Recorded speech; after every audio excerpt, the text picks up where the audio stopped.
How to fix a tire that's been popped off its rim, no matter its size, with a can of starting fluid, a lighter, and an air compressor.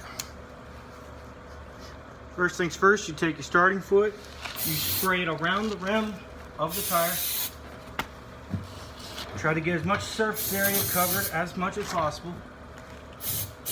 Like some of it gets inside of it. Now what you do is you take your lighter,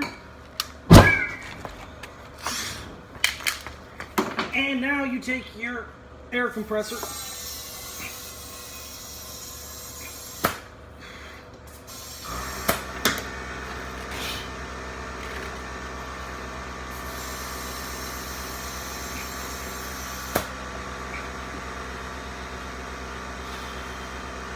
helps if the grass isn't on fire, but yeah.